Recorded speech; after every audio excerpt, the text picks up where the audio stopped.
Rights have to exist in practice, not just on paper.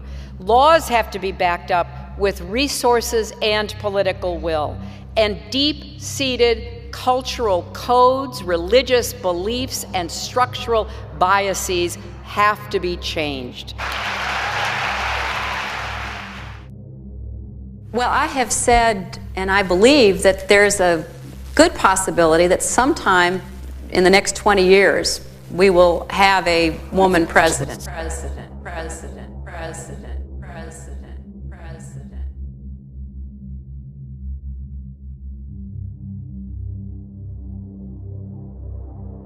Hello, Spy Kitten here with another eye-opening expose.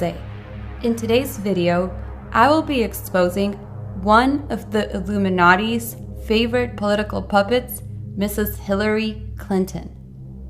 So let's get to it, because time is ticking and there is much to be said. As the 2016 presidential election persists, Hillary Clinton has falsely shaped herself as the candidate of the people. But let's be blatantly honest. Few and far in between secure vacation homes in the Hamptons that cost $200,000 a month, or rub elbows with the world's top elites and billionaires while still claiming to be for the people. So then, who's the real Hillary Clinton? Is she the kind and smart but stern woman we hear so much about today in the media? The woman that supports the rights of gays, immigrants, women, and people in general? Or does she resemble her Republican opponent, Donald Trump, more than she wants to admit? I believe that marriage is not just a bond, but a sacred bond between a man and a woman. We've got to do several things, and I am, adamantly against illegal immigrants. Certainly, we've got to do more at our borders, and people have to stop employing illegal immigrants.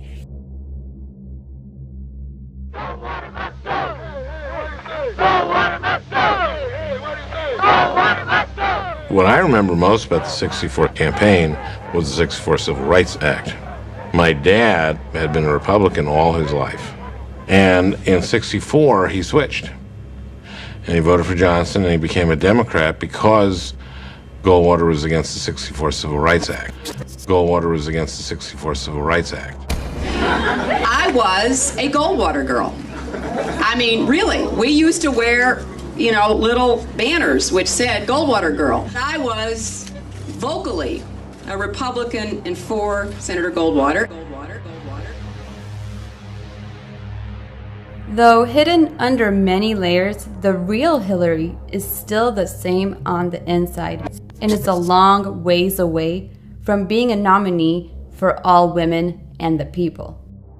In fact, Hillary Clinton is the first choice for corporations to become president, and the Illuminati is working overtime to keep her on that path. For decades now, the Clintons and their team have successfully built an empire so powerful that many are scared to get in the way. They have manipulated the unaware masses to their benefit, thrived off PR stunts, and have undoubtedly mastered the media's spin. But what the Illuminati will fail to disclose is that, unbeknownst to the public, the same people advocating and endorsing Hillary across the media stations are the very people who diligently work at firms employed by her own campaign. This includes the corporate media as a whole, from news anchors to the very owners of prominent media sources. They all have financial ties to the former First Lady and the Secretary of State herself.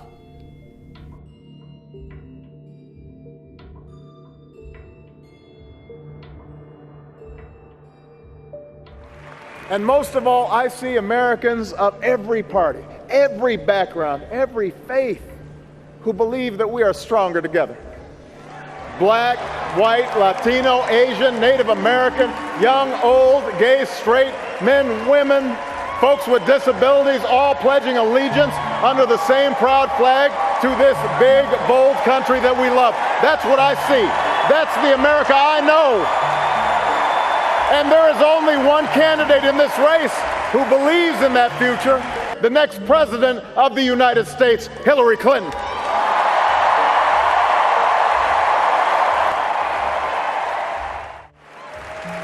That's the Hillary I've come to admire. And that's why I can say with confidence, there has never been a man or a woman, not me, not Bill, nobody, more qualified than Hillary Clinton to serve as President of the United States of America. My name is Patricia Smith.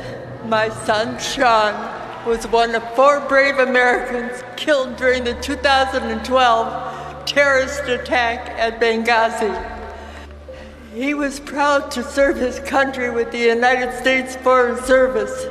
The last time I talked to Sean, the night before the terrorist attack, he told me, "Mom, I am going to die." All security had been pulled from the embassy, he explained, and when he asked why, he never received a response. Nobody listened, nobody seemed to care. The very next day, he was murdered. To this day, I don't even know why a computer guy like Sean was sent to Benghazi. We lost 4 brave Americans who made the ultimate sacrifice for the country they chose to serve. For all of this loss, I blame Hillary Clinton.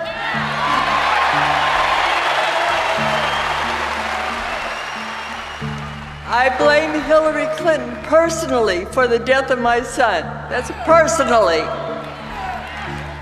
But when I saw Hillary Clinton, she sure is. She sure is. She lied to me and then called me a liar.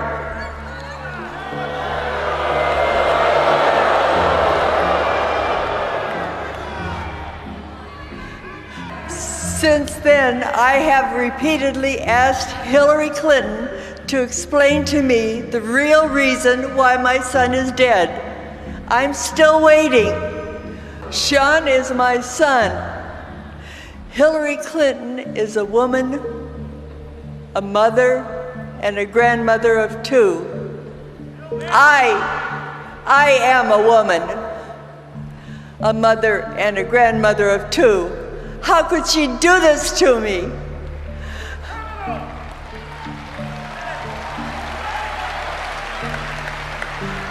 How could she do this to any American family?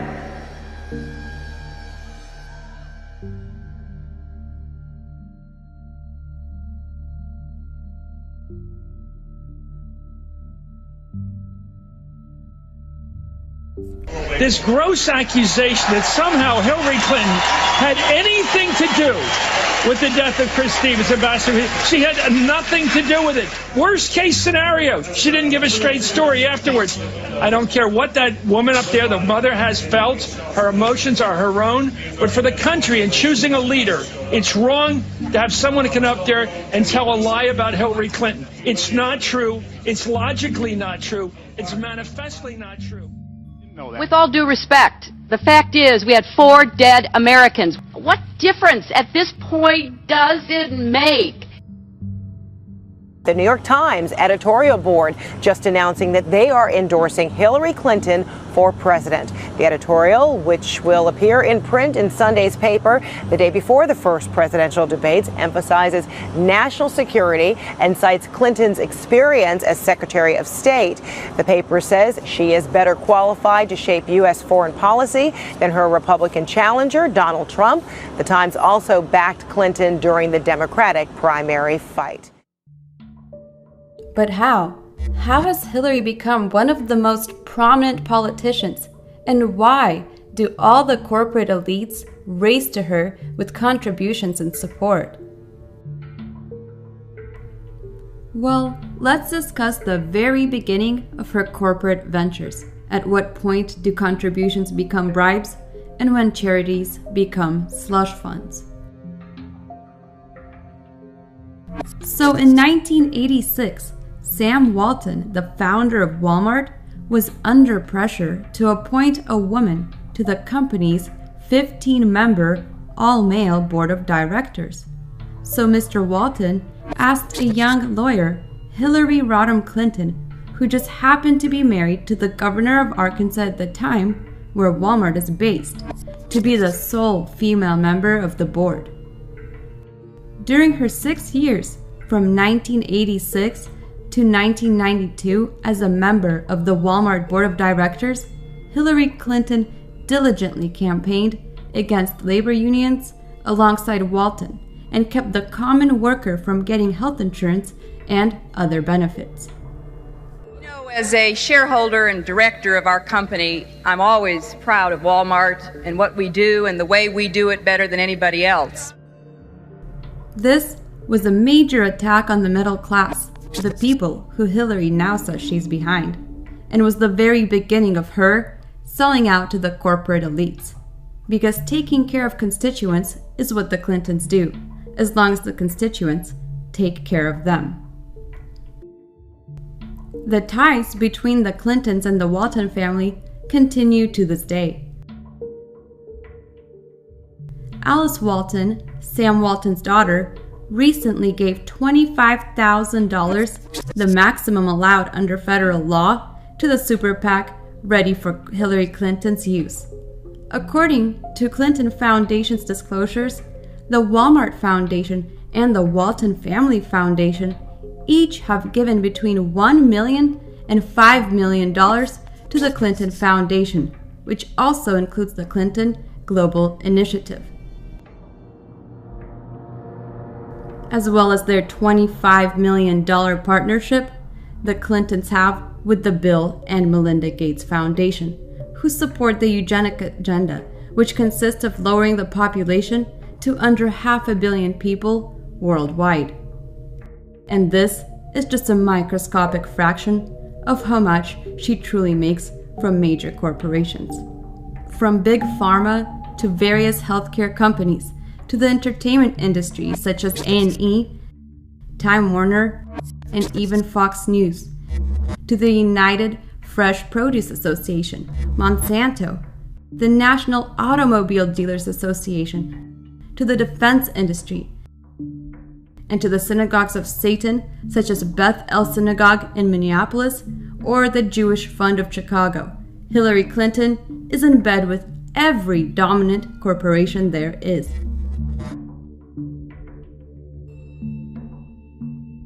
And not to mention, the Clintons sucked up vast sums of contributions from some of the most unsavory folks on the planet, including Nigerian dictators and Kazakhstani rulers.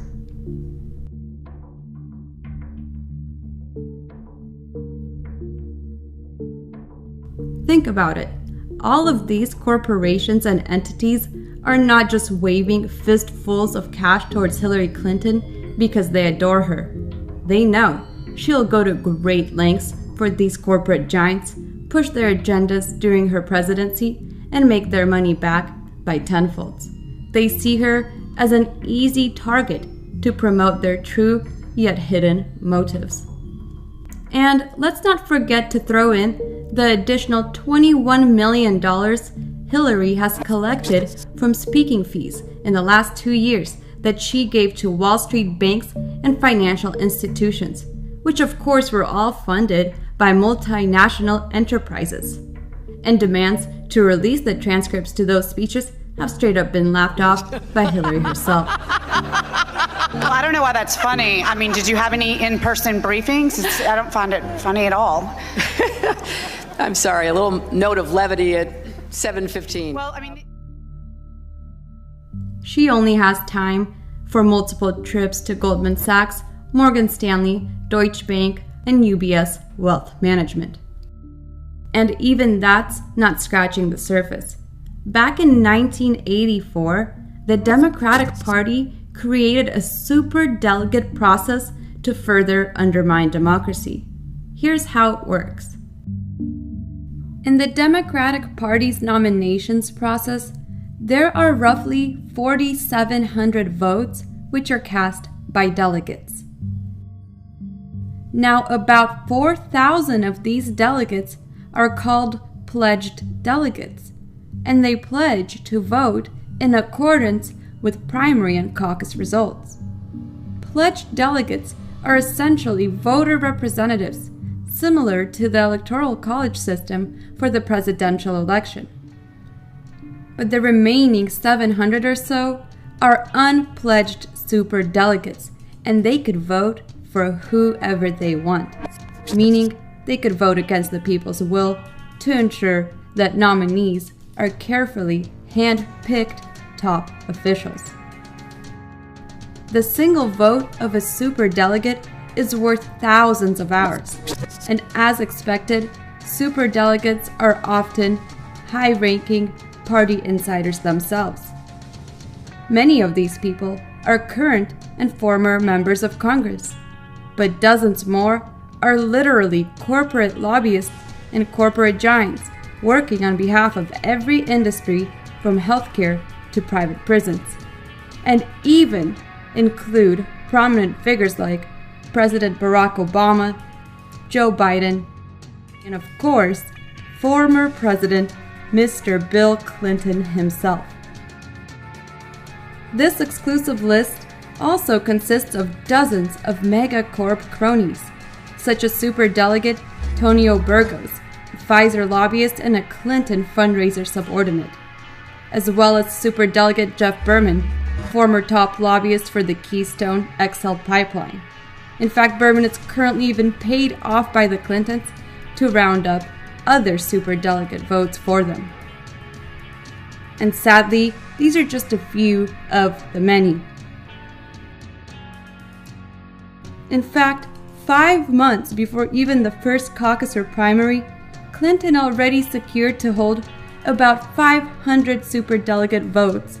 In other words, other candidates like Bernie Sanders had no chance before he even decided to run, regardless of the popular vote of the American citizens.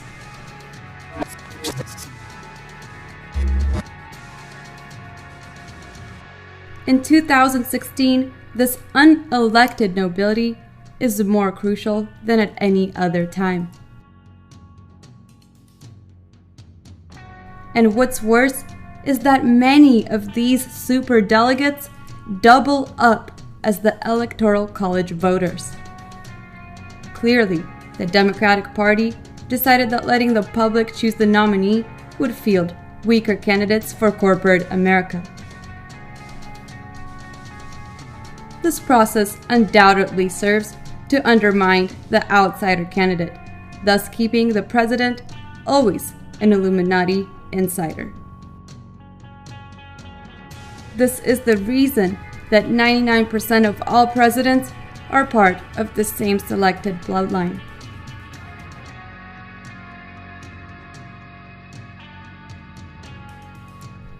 So essentially, the Clinton Foundation's large donor base consists of a motley crew of criminal corporations and police state monarchies. It's a win-win relationship, and one that constantly continues to grow. The Clintons get massive financial support to run their political machine, while the contributors get all the perks of a loyal advocate in the position of power. The corruption of the Clinton campaign is unfathomable, and the most telling sign speaks for itself. 181 donors to the Clinton Foundation simultaneously lobbied the State Department while she was in charge as the Secretary of State. Do you really want her to be the face of America? Well, we might not have a choice. From superdelegates to corporate giants,